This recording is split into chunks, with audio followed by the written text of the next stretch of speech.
انگریزوں کی طرف سے ایک اعتراض ہو گیا اسلام پر. اور اعتراض کیا ہوا؟ بڑے غور سے سننے کی بات ہے. انگریزوں کی طرف سے عیسائیوں کی طرف سے اعتراض ہوا. اور اعتراض کیا ہوا کہ مسلمانوں کا یہ عقیدہ ہے کہ جب کوئی مسلمان مر جاتا ہے اور اسے قبر میں دفن کر کے آ جاتے ہیں تو قبر میں دو فرشتے آتے ہیں. ایک فرشتے کا نام منکر ہے, دوسرے کا نام نکیر. جلدی بولو. ایک کا نام منکر ہے, دوسرے کا نام نکیر ہے. یہ دونوں فرشتے قبر میں آ کر مردے سے سوال کرتے ہیں من رب کا, تیرا رب کون ہے؟ ما دینو کا, تیرا دین کیا ہے؟ ما کنت تقول فی حق هذا الرجل, رسول اللہ کے بارے میں تیرا دنیا میں کیا عقیدہ رہا کرتا تھا؟ یہ تین سوال کیے جاتے ہیں. اور جو تیسرا سوال ہے نبی کے عقیدے کے تعلق سے پوچھا جاتا ہے کہ نبی کے بارے میں دنیا میں کیا کہتا تھا. اہل سنت والجماعت کا یہ عقیدہ ہے کہ نبی خود قبروں میں تشریف لے آتے ہیں. لیکن عیسائیوں نے ہم پہ اعتراض کر دیا, انگریزوں نے ہم پہ اعتراض کیا. اور اعتراض کیا تھا وہ بھی سنو, کہ تمہارا ایک نبی ہے جو گنبد خضرا میں رہتا ہے. کہاں رہتا ہے؟ گنبد خضرا. جلدی بولو, کہاں رہتا ہے؟ گنبد خضرا میں. ایک نبی ہے جو گنبد خضرا میں رہتا ہے. اور ایک وقت میں پوری دنیا میں کروڑوں مسلمان مرتے ہیں, تو ایک نبی کروڑوں مسلمانوں کی قبروں میں کیسے پہنچ جاتا؟ گزرتا گیا. اور ایک وقت وہ بھی آیا, ایک آدمی دوڑا مدرسہ نظامیہ میں غوث اعظم کے مدرسے میں پہنچا اور خادم سے جا کر کہنے لگا میں بڑا خوش نصیب ہوں, رات غوث اعظم نے روزے کا افطار میرے یہاں فرمایا. بے شک, سبحان اللہ. میں بڑا خوش نصیب ہوں, رات غوث اعظم نے روزہ میرے یہاں کھولا تھا. دوسرا آدمی برابر میں کھڑا ہوا تھا, وہ کہنے لگا تو جھوٹ بولتا ہے, رات تو غوث اعظم نے روزہ میرے یہاں کھولا. تیسرا آدمی بولا تم دونوں جھوٹ بولتے ہو, رات تو غوث اعظم نے روزہ میرے یہاں کھولا. بے شک. چوتھا کہنے لگا تم تینوں جھوٹے, رات تو غوث اعظم نے روزہ میرے یہاں کھولا ہے. پانچواں بولا تم چاروں جھوٹے, غوث اعظم نے تو روزہ رات میرے یہاں کھولا ہے. چھٹا کہنے لگا تم پانچوں جھوٹے, رات تو غوث اعظم نے روزہ میرے یہاں کھولا. ترتیب بڑھتی جا رہی ہے, کاؤنٹنگ بڑھتی جا رہی ہے, سنکھیا بڑھتی جا رہی ہے. 69 ہو گئی, اور جب سنکھیا 69 پہنچی تو 70واں بولا تم سب جھوٹے ہو, رات تو غوث اعظم نے مدرسے میں روزہ کھولا. بے شک, سبحان اللہ. 70واں جو غوث اعظم کا خادم تھا, مدرسہ نظامیہ کا خادم تھا, کہنے لگا تم سب جھوٹے ہو, رات تو غوث اعظم نے اپنی خانقاہ میں روزہ کھولا ہے, اپنے مدرسے میں روزہ کھولا ہے. اب جب 70 لوگ اکٹھے ہو گئے تو عجیب معاملہ الجھ کے رہ گیا. اب سب پریشان, وہ کہتا میرے یہاں کھولا, وہ کہتا میرے یہاں کھولا روزہ, وہ کہتا میرے یہاں. سارے لوگ اکٹھے ہو کر جب حضرت غوث اعظم کی بارگاہ میں پہنچے اور عرض کرنے لگے حضور تفتیش حال کے لیے آئے ہیں, واقعات حال کیا ہے, معاملات کیا ہیں, حضور بتائیے تو صحیح. یہ 70 دعوے دار ہیں اس بات کی کہ رات غوث اعظم نے روزہ ہمارے یہاں کھولا ہے, حقیقت حال کیا ہے؟ غوث اعظم فرماتے ہیں تم 70 سچ بول رہے ہو, رات ہم اپنے مدرسے میں بھی موجود تھے اور اپنا 70 مریدوں کے یہاں روزے کا افطار بھی فرما رہے تھے.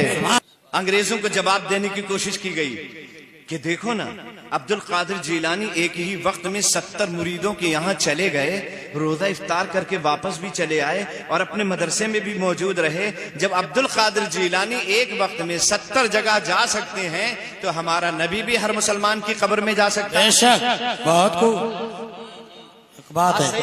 انگریز کہنے لگا میاں جب میں تمہارے نبی ہی کو نہیں مانتا تو ولی کو کیسے تسلیم کروں گا؟ آپ ذرا صحیح سے جواب دیجئے تاکہ میں آپ کے جواب کو تسلیم کر سکوں. آپ صحیح سے جواب دیجئے, میں جب نبی ہی کو نہیں ماننا ہوں تو ولی کو کیسے مانوں گا؟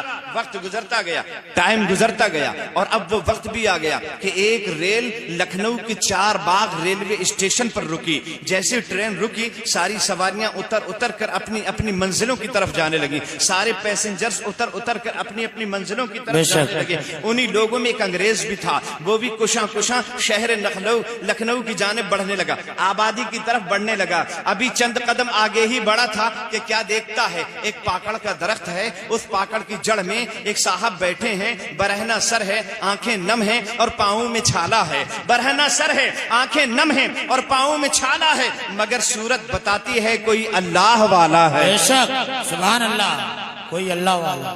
انگریز نے جیسے ہی دیکھا وہی رک گیا اور حیرت سے دیکھنے لگا. اللہ والے کے ہاتھ میں تسبیح تھی. کیا تھی؟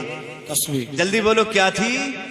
تسبیح تھی. اللہ والا اپنا سر جھکائے ہوئے تسبیح کو پڑھے جا رہا تھا. پڑھے ذرا فذکرونی اذکرکم واشکرونی بے شک۔ ولا تکفرون، بہت خوب۔ تم ہمارا ذکر کرو ہم تمہارا ذکر کریں گے، تم ہمارا شکر کرو، ہے نہیں؟ بے شک ہے۔ تمہیں یاد کریں گے۔ تو یہ اللہ کی بارگاہ ناز ہے، اگر آپ ذکر کریں گے تو آپ کا ذکر بھی کیا جائے گا۔ یہ اللہ والا بھی اللہ کا ذکر کیے جا رہا تھا۔ انگریز سمجھ گیا جو کئی برسوں سے سوال مسلمانوں کے اوپر ڈیو تھا، اس سوال کا جواب یہی مل جائے گا۔ جی انگریز کہنے لگا ہم نے یہ سنا ہے کہ مسلمانوں کا عقیدہ ہے جب کوئی مسلمان مر جاتا ہے اسے دفن کر کے آ جاتے ہیں تو اس سے 3 سوال کیے جاتے ہیں۔ پہلا سوال خدا کے تعلق سے ہوتا ہے، من رب کا، تیرا رب کون ہے؟ دوسرا سوال ما کنتا تقول، دوسرا سوال ہوتا ہے ما دینو کا، تیرا دین کیا ہے؟ تیسرا سوال ہوتا ہے نبی کے بارے میں تیرا کیا عقیدہ تھا؟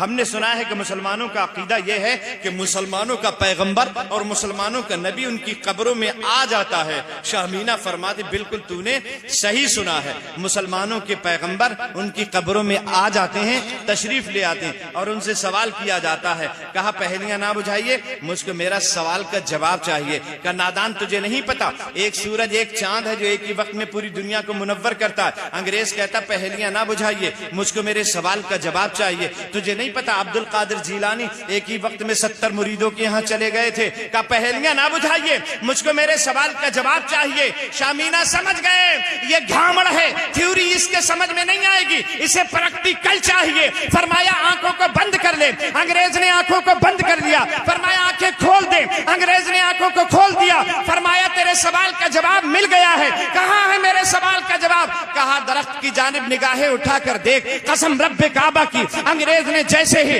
اپنی نگاہیں درخت کی جانب کی تھی تو پاکڑ کے درخت کے ہر پتے پر بیٹھے ہوئے شاہ مینا دکھائی دے رہے تھے۔ انگریز کے ماتھے پہ پسینہ آیا، گھبرا گیا، آگے بڑھا، قدموں میں گرا، کلمہ پڑھا، مسلمان ہو گیا اور یہ کہنے لگا جب لکھنؤ کے شاہ مینا کا یہ عالم ہے تو شاہ مدینہ کا